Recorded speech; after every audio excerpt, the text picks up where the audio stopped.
I want to talk about the paper mills of Mount Holly. To me, it's a pretty interesting story. In total, there were 9 paper mills in Cumberland County.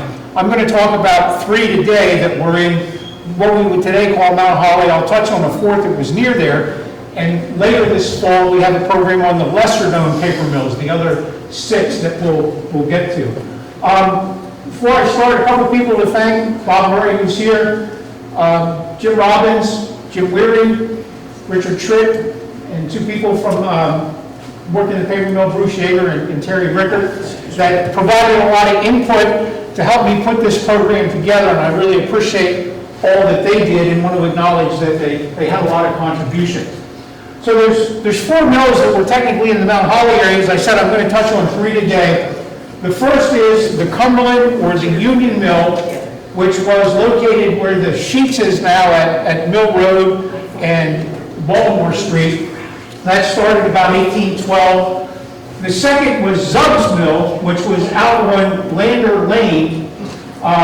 It's now the site of a bed and breakfast. That started about 1851. The lower mill, the current Mount Holly Specialty Paper on Mountain Street, starts about 1850. And the upper mill on Baltimore Street, or actually I guess that's Yates Street, which started about 1855. Of those, 2 are currently active, and the other 2 are long gone. And they're kind of spaced out within the circles here. And what ties those 4 mills together? Yeah, Mountain Creek.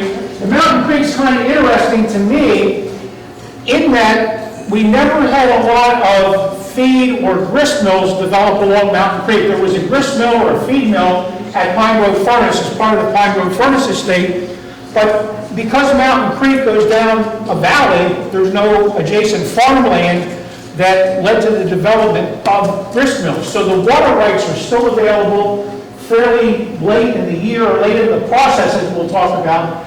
And to me, it's just kind of interesting. There's a lot of mills and feed mills and grist mills on the Yellow Breeches, but not so much Mountain Creek. So it was an area where water power was available later on.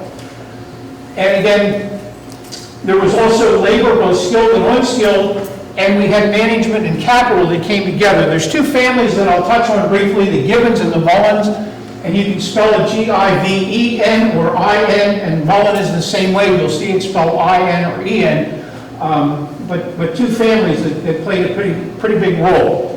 Water power was important, and I don't have any documentation of the early mills. For example, when I talk about the Union Mill, I don't know what for water wheel they used, but we do know that in 1850, when Zug's Mill started on Mountain Creek, and I'm pretty sure the lower mill and the upper mill both used turbine water wheels. So when we have the image of water power and we think about the big overshot wheels, as you see, for example, at Newville at the mill, in many cases these were turbines because we are dealing with relatively low water differences, low head pressure, that we don't have 10 or 12 feet of difference to have the overshot wheel. Undershot wheels aren't very efficient. So we have turbine wheels where fairly large volumes of water drop a fairly short distance and turn the water wheel. These kind of water wheels were used as late as the 1930s at the lower mill, possibly later, and I think into the 50s, possibly even the 60s, up at the upper mill. So that's what we're looking at when we talk about the water wheels and the water power. A device like that might be the equivalent in today's terms of a 50 to a 70 horsepower electric motor.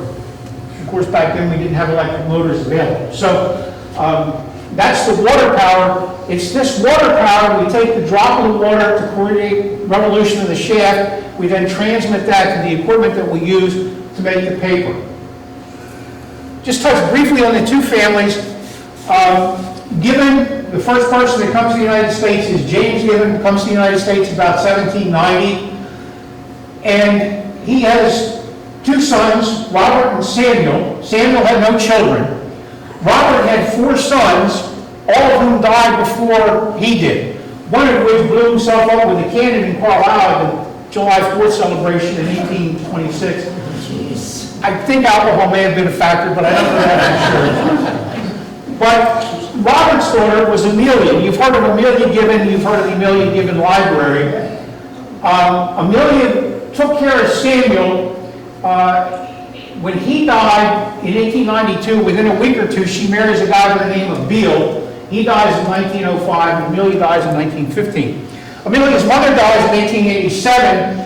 Her father died before that. She inherits that fortune. She takes that fortune. She builds a library in Mount Holly. So that was the Gibbon family. She dies in 1950. She's out of the paper business by then. Who was Samuel? Pardon me? Who was Samuel? Samuel was the son of James, brother of Robert. But he would have been Amelia's uncle. And she took care of him. He lived ordinarily in Holly, Paper Town as it was, and then moved to Carlisle where he died. And she took care of him. And then in the Mullin, James was the progenitor. Samson, James, that we know of, comes to Franklin County. His son Samson is born 1788 in Franklin County, ends up in Mount Holly, and I'm using Mount Holly interchangeably with Papertown and Kidderminster. But Samson becomes involved in an early mill, as we'll talk about. His son is William Barbour Mullin, and William B. Mullin is a pretty standout person during the Civil War era in Mount Holly. His three children are William A. Foster, and Charles H. Mullin, and they all go into the paper business to varying degrees. And their involvement and kind of their legacy ends about 1912, more or less. It goes on a little bit more than that. And some of the Mullin descendants, when the female Mullin descendants marry to the Bookers in Boiling Springs, and some of that money goes there. But anyway, that's kind of the people, some of the players.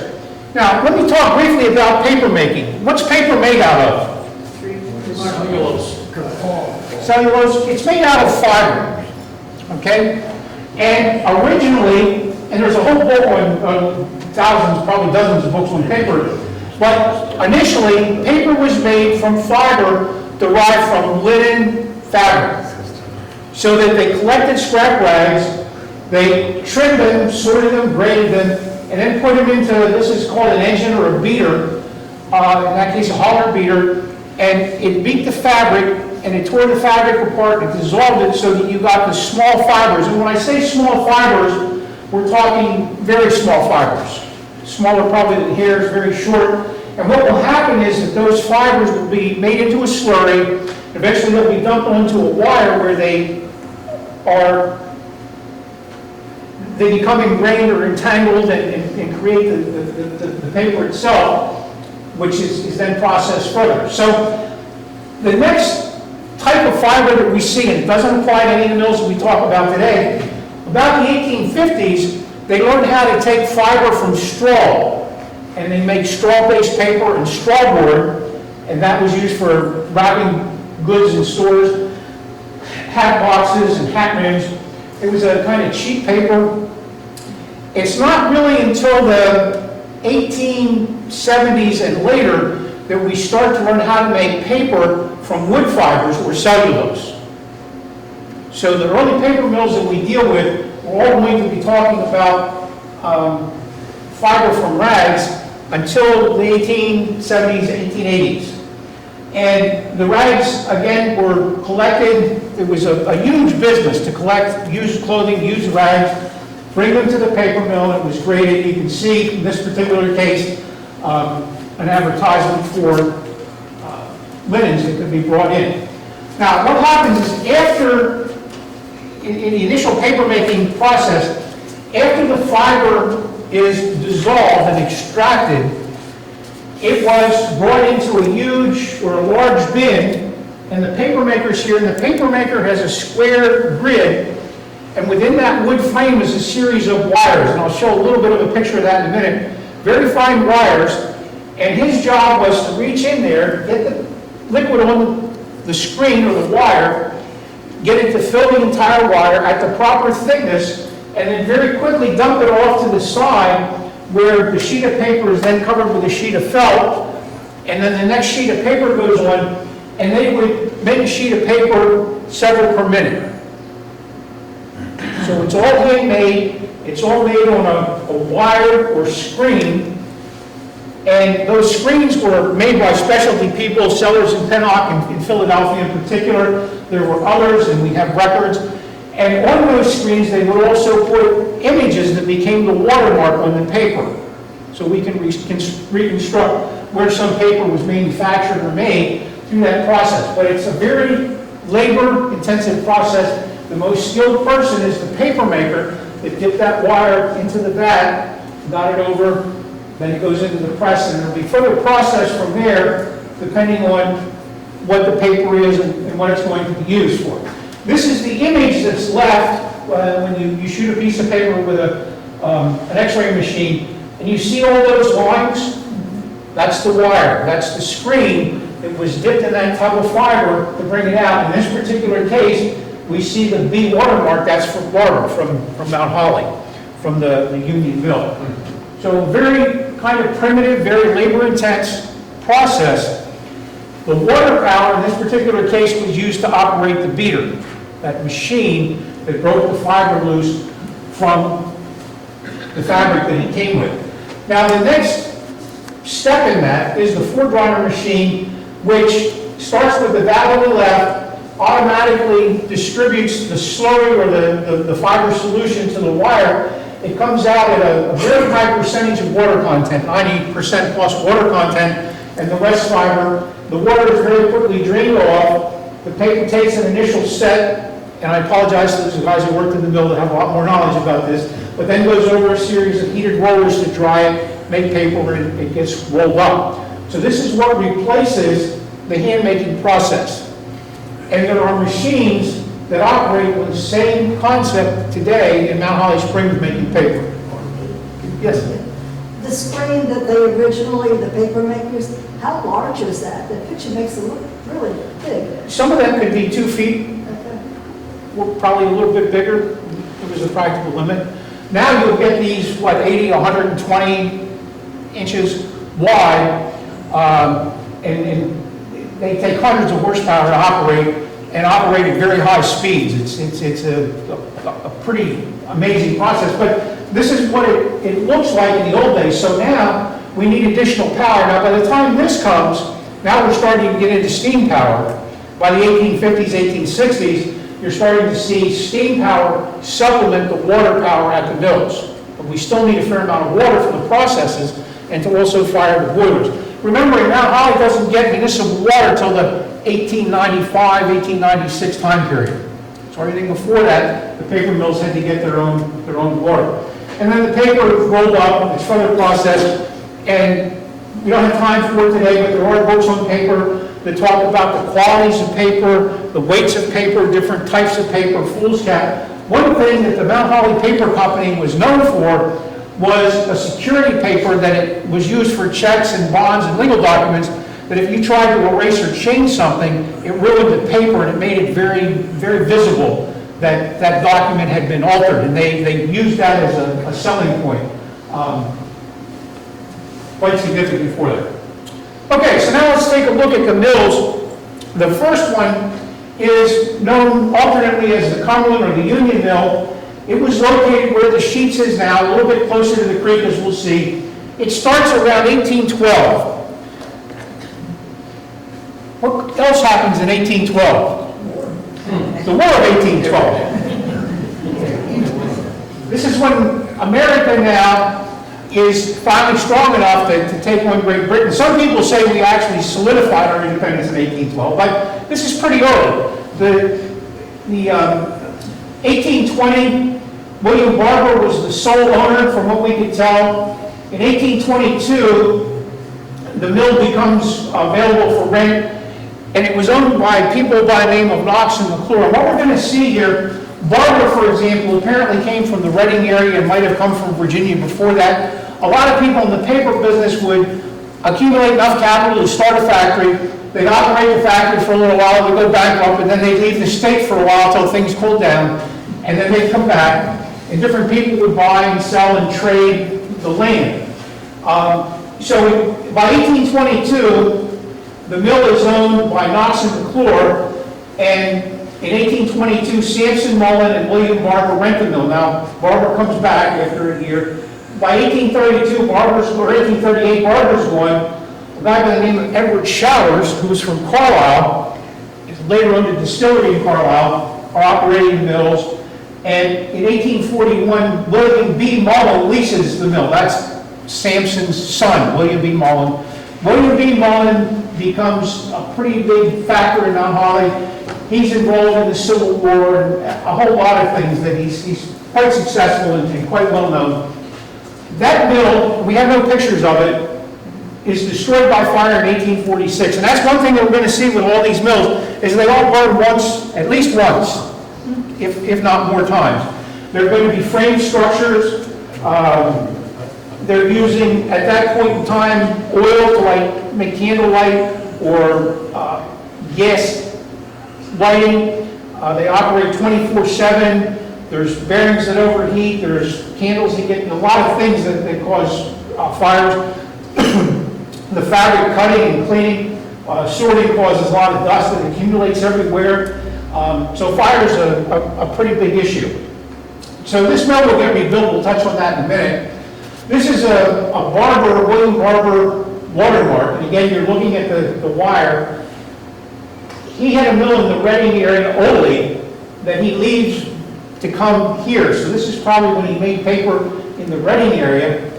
And then we look at paper that's made. These are, again, watermarks, and these are x-ray images of 1827 and 1830 paper made by Barbour and Mullin. And again, they spell it different ways, and it's very confusing. If you look at the top, it's use an E for Mullin. Look at the bottom, they use an I for Mullin. It's the same guy. So no wonder it's confusing to us later. But we are able to document when mills operated by looking at the watermarks. And it's my understanding that the county archives has an intern working this summer looking at watermarks on paper up there and getting images as well to kind of document. You know, if we look at a letter that's written in 1830, it's got the watermark, we know that paper was made prior to 1830. We don't know necessarily when, but prior to that point in time. I guess the takeaway here is this is pretty early, is it not? If we go back to 1812, we've been making paper in Mount Holly for over 200 years. So I think that's pretty significant. Now, after the Union Mill burns, Mullin buys it. He buys the land from Knox and McClure, and he builds a new mill. We'll see a picture of that in a minute. In 1869, William B. Mullin dies, and William A. Mullin and A. Foster Mullin, in combination with Isaac Parker, operate the mill until 1873, at which point AF and William A. Mullin take over. And they operate that mill until 1895, when, surprise, surprise, it burns down. It blows up once or twice in the interim, but doesn't burn down the whole way. But again, they're still making rag paper at that point in time. And again, the spelling of Mullin is very. Here's what that mill looked like. That's where their residences are. The one house is where the Sheets is now. The other house is where the Dollar General store is. And you can see that here's the paper mill. It's back along the creek. Actually, that's the mill race, and the creek is over here. What we see as the creek in Mount Holly now was the mill race for the paper mill. Okay, the creek's moved with time.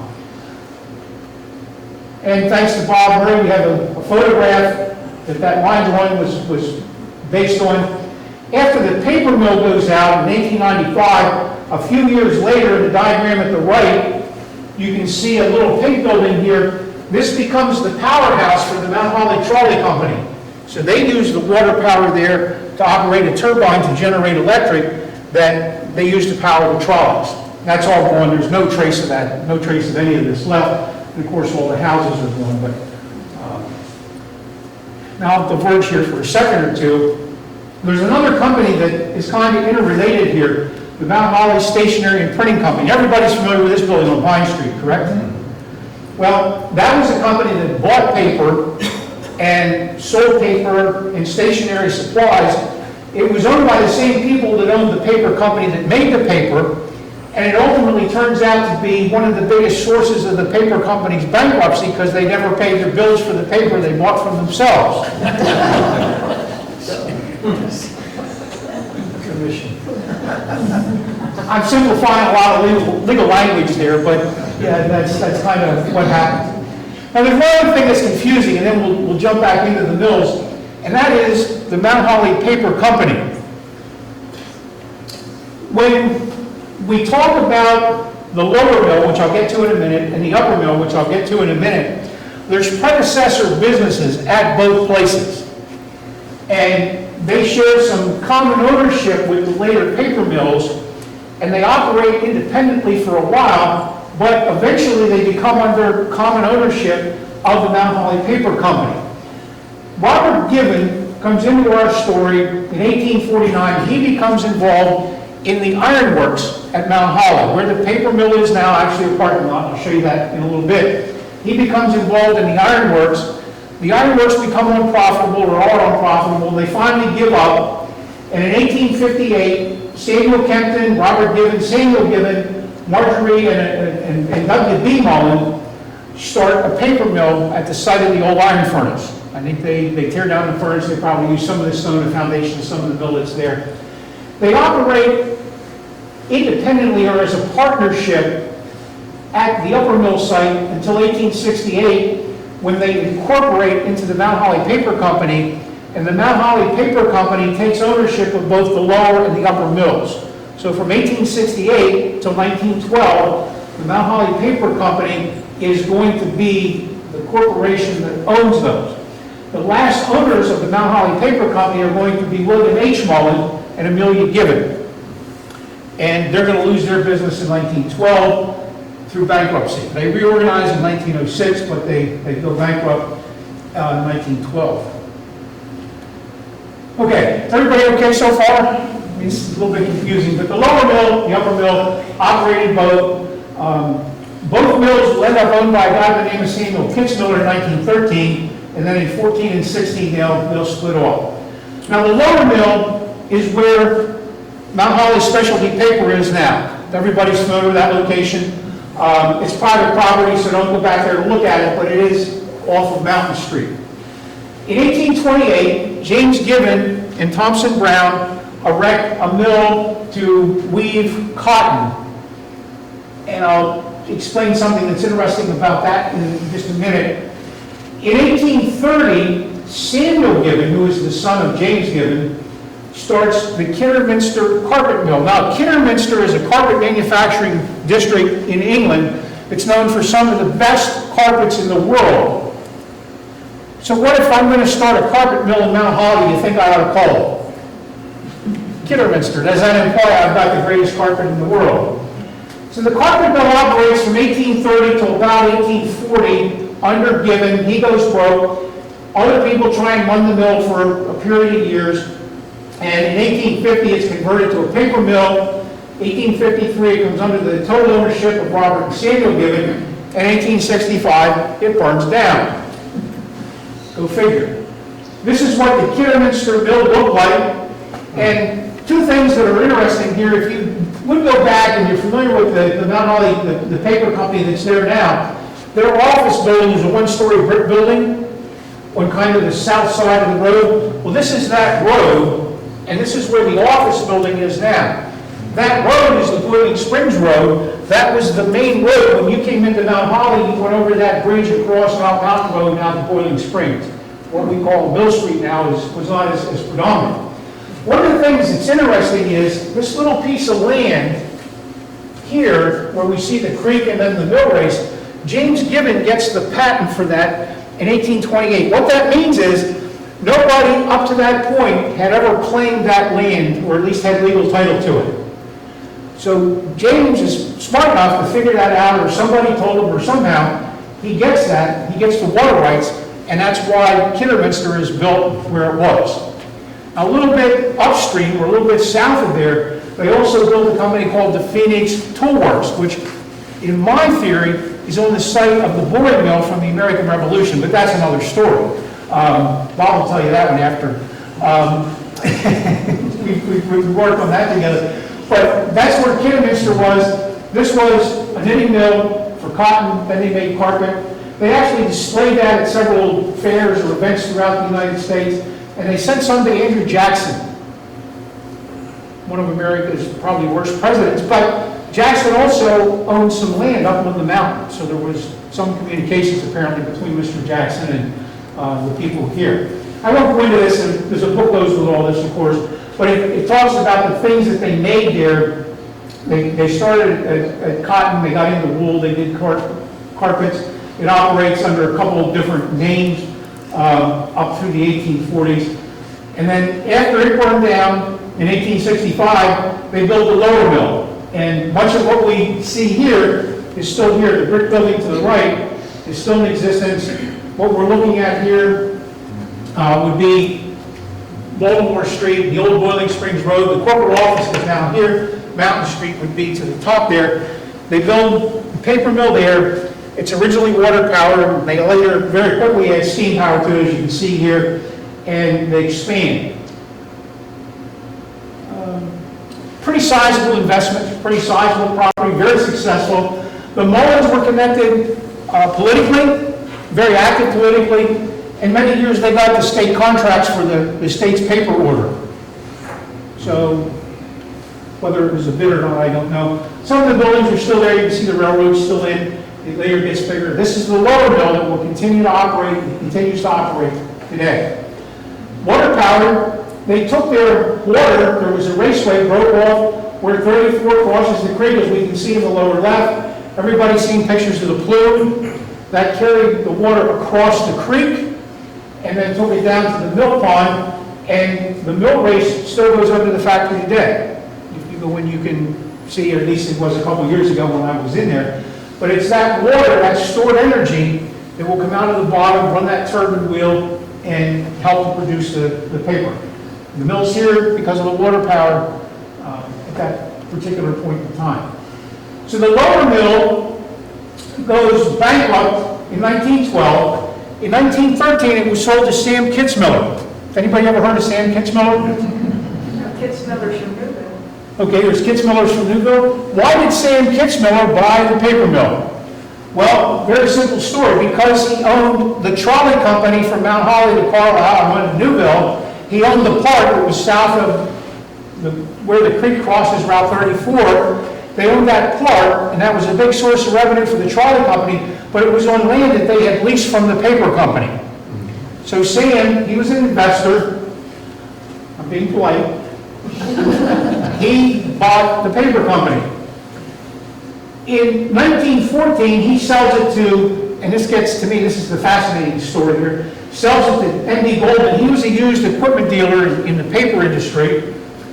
He hangs on to it for a year and then sells it to a group headed by Frank Watt, who was from the New York area, and some investors, and they start the company called Mount Holly Papermills. And they operate intermittently for a few years. It ultimately ends up that the Mount Holly Papermills in Frank-Clark were part of a mail fraud scheme and an investment fraud scheme, and they lose control of the mills. So from 1915 until about 1922, the lower mill, if it operates on a very small scale, and it operates only intermittently. This is during World War II and the Depression after World War II that operates. The existing mill was sold in 1922 to a Moore McDonald Paper Company. They were investors and paper makers from Boston, and they operated the mill until 1926, when, for a reason that I find kind of interesting, they sold it to a Carlisle attorney by the name of Guy H. Davies and a young man by the name of Byron Weston. Now, I had never known about all these ownership changes. I just always thought it was the Schweitzer mill. And I got to looking and I wondered, well, who's Brian Weston? Well, Brian Weston was the son of some New England paper makers who, not long prior to the sale to Guy Davies, had eloped with Mr. Davies' daughter. And Brian Weston ran the Moore McDonald Paper Company. So after he marries Davies' daughter, rather quickly apparently, Mr. Davies buys the paper mill. Now, Weston eloped with Mr. Davies' daughter. That marriage lasted until 1929. Apparently, Mr. Weston had never heard of the feminist movement, and was a little bit abusive. He dies of carbon monoxide poisoning in a garage in New England in 1932. But the paper didn't say it was accidental. But anyway, now Mr. Davies owns this paper mill that he bought for his son-in-law, ex-son-in-law, and it goes broke. He sells it to the Curtis Company, Curtis and Brother, in 1929. They go broke. They reorganize as a Pennsylvania entity, and they operate sporadically until 1935 when it's sold to the Mount Holly Springs Paper Company, which was owned by Guy Davies. Poor Mr. Davies is stuck with his mill, and he just can't seem to get rid of it. In 1940, now this is of course all during the Great Depression, so you can't fault them for not being able to operate the mill successfully. They've got some headwinds, as we would say today. 1940, it sold to the Shore Road Paper Company, and then finally in 1941, it sold to the Peter J. Schweitzer Company. And Peter J. Schweitzer Company was a family-owned paper-making company. They, by this point, had specialized. They made paper, but they were focused on very thin paper. They made, not in Mount Holly, but in other mills, paper that was used in cigarettes. It's a very thin paper, very precise paper. And they also had a plant that made capacitor paper. Now, if you're going to get into the electronics business, 1941 was the time to do it. Why? World War II comes, and one of the things that helped America win the war was radios. And we can talk about crystals, we won't, but Schweitzer comes in, and they establish and they convert the plant over to manufacture paper for capacitors. It's a very high grade of paper, it's a very specialized market, a very value-added property or product, very smart. They operate as Schweitzer until 1957 when they're bought out by Kimberly-Clark, and it operates as the Peter J. Schweitzer division of Kimberly-Clark. So even as a kid, I remember it being called Schweitzer paper. I didn't know about Kimberly-Clark too much. Now, Kimberly-Clark operates the mill. They do so successfully. They expand it several times. I think a lot of very positive things to be said about Kimberly-Clark.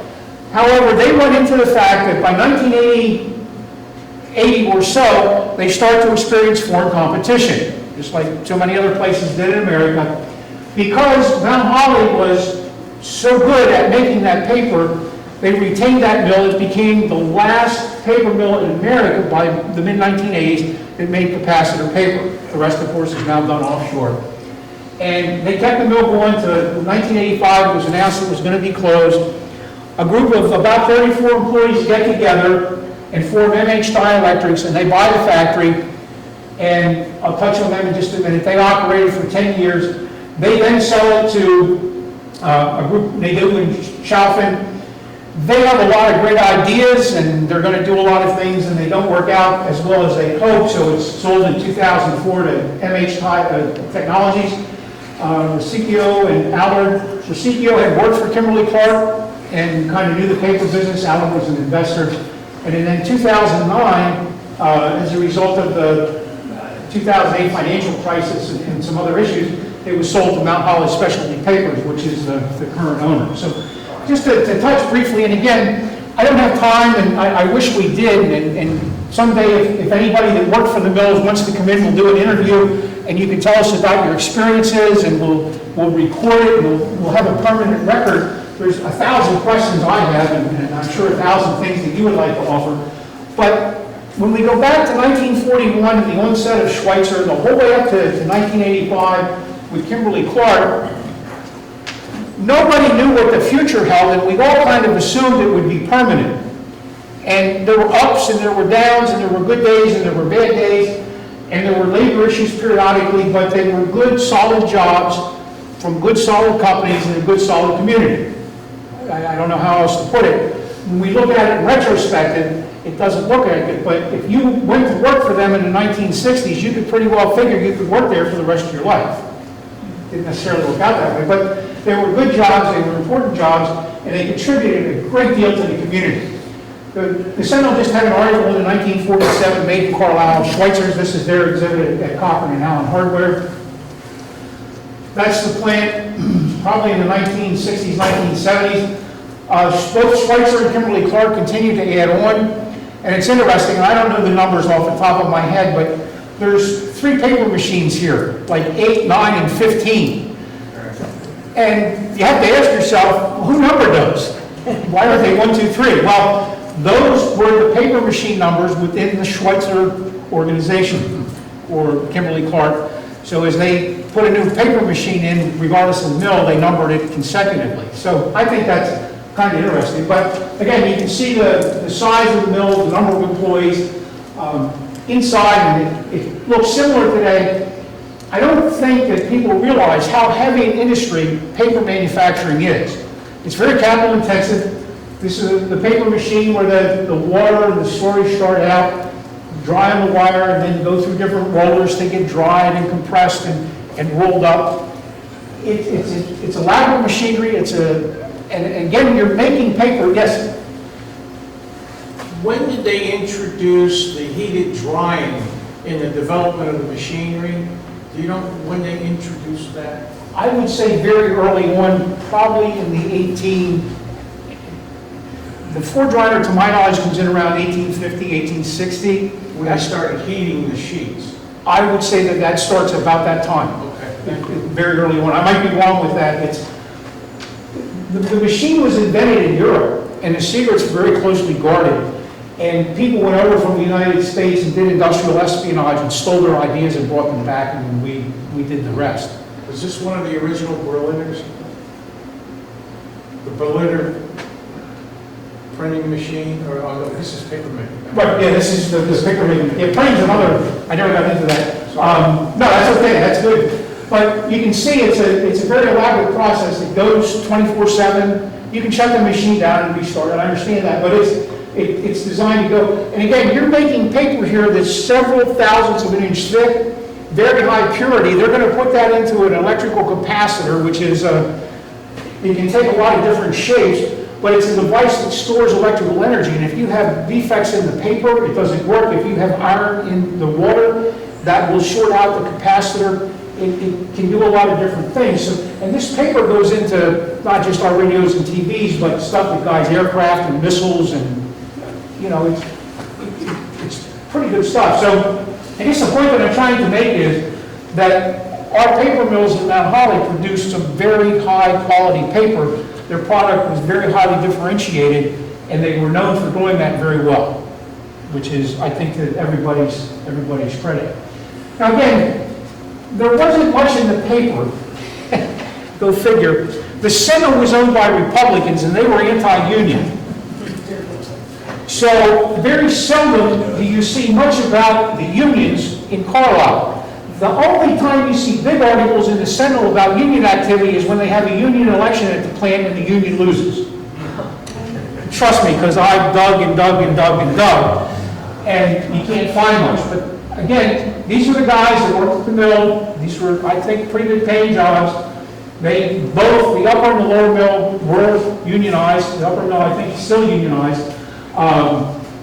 And were pretty good jobs. This is what the American workforce looked like in maybe the 1960s, 1970s. I'm sure some of them, you know, people there, I'm sure some of those people have some pretty interesting stories to go with them. And again, if we have the opportunity to go back sometime and do some oral histories, that would be a good thing to do. These pictures are courtesy of Bob Murray, and they are in the book. Again, Kimberly-Clark takes over. The building on the left is still there. They add to it, they operate it. It becomes MH Dielectrics. The mill shut in September '85. They reopened in January 1986. They were successful, and about 10 years later, the original investors, there were 20 some left, had the opportunity to sell out. And you got to give it to those guys. Those guys mortgaged their houses, they borrowed money, they put everything they had on the line to buy that company and keep it going. And 10 years later, they had a chance to cash in, and some of them profited, much to their credit. So had they not done that, we wouldn't have the mill. MH Technologies, 2004, again outside kind of venture capital, and 2009, Mount Holly Specialty Papers came in. You see a lot of comments about Terry Rickard and all his different projects. I will say this to Terry. Terry bought the mill and he didn't initially intend to operate it. And it occurred to him that there were 80, 90 people that depended on that mill for their revenue, and he decided to learn the paper business and make a go of it. Now, in today's world, how hard do you think, he's the only American, Mount Holly is the only paper mill outside of Europe and China that makes capacitor paper, and most of his product is sold offshore. How tough do you think that is to keep that mill open in today's world? I think very difficult. So anyway, I don't know when the Deer Lodge is going to open, but I do respect the man for his ability to keep the paper mill in operation, okay? I had to say that. All right, the final mill that I'll talk about is the upper mill. It starts, as I said, in 1840 or 1856. After the iron furnace shuts down, they start the paper mill. Now, the iron furnace itself, it'd be a little hard to see, but there's a parking area on Route 34, a little bit south of the mill. That's where the actual iron furnace was, and where they built the paper mill is where the forge was, where they took the iron and converted it from pig iron into wrought iron and further processed it. None of the furnace buildings survived, but what was there of value to the paper mill? Water power, right, exactly. So we'll take a look at that in a minute. Kempton and Mullin start. Now, Kempton is from Baltimore, Marjorie also from Baltimore, and there's some Philadelphia stationery people become involved as well as Charles H. Mullin, and they start the paper mill, they build it. This picture is taken, Bob, I think, with 1860s? October of 1856. Okay, 1856, when it's fairly new. So you can see there's already some steam power there, but there's also water power. And if you remember the lake at Mount Holly and the dam, there was a race came off that came down here to operate the paper mill. But keep in mind that peak roof building, and we'll see that as we go. Here you can see the mill race on the right-hand side, and Mountain Creek is down lower to the left. That water has split off at the dam, and actually the dam that we have today was further back, but it took the mill race that went to the forge and used that for the paper mill. There was an earlier race that went the whole way back up to almost Toland that was used to operate the furnace, and then the lake operated the forge. Hunter's Run, okay. Yeah, but when the railroad was built, that race was destroyed. It wasn't used.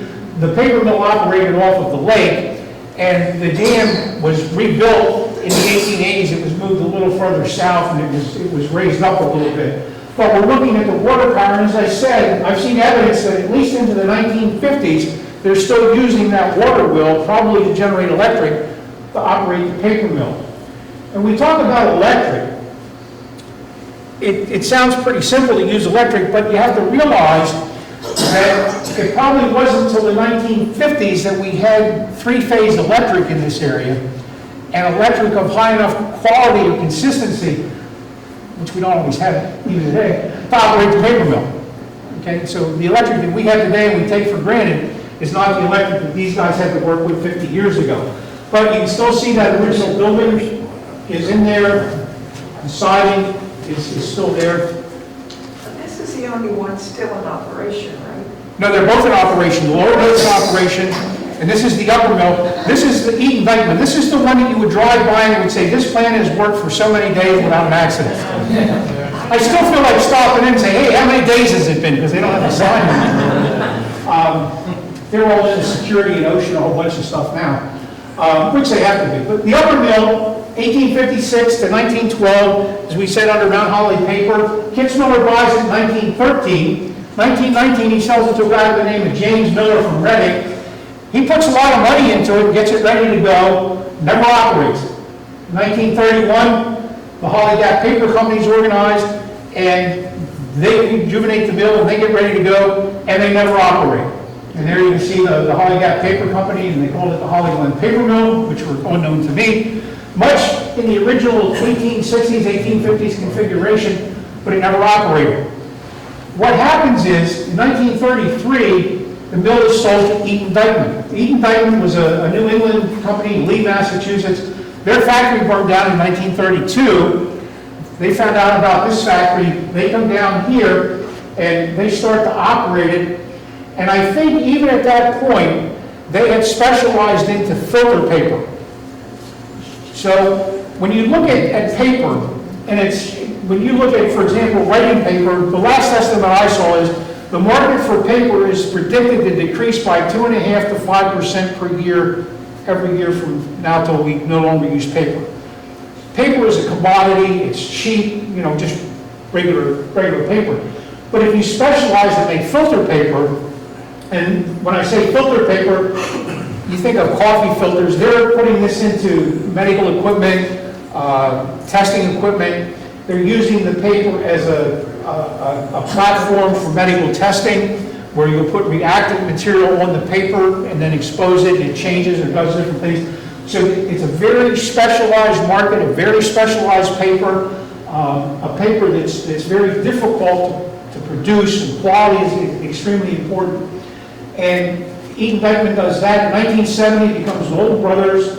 In 1983, Filtration Sciences, Sciences. In 1989, Alston Filtration.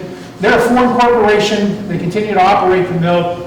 And it's interesting to note at this point, neither of the mills, either the lower mill or the upper mill, since their sale in 1912, have produced any pulp. They bring the pulp in and use pulp provided by others to make the paper. They'll bring pulp in, they might process it and further refine it, but they're not doing the process of converting from the log to the chip to doing the whole distilling process to get down to pulp. We bring the pulp in. But in any event, becomes Alston Filtration. What it looked like in the past, again, these are pictures that Rob provided.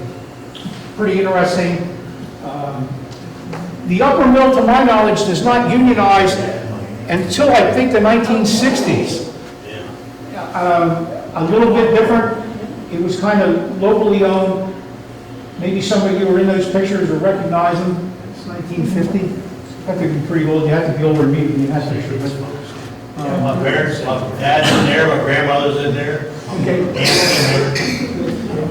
And And again, the point there is how deeply embedded the mills were in the fabric of the community in terms of the jobs that they provided, the benefits that they provided, the security that they provided, and the things they gave to the community.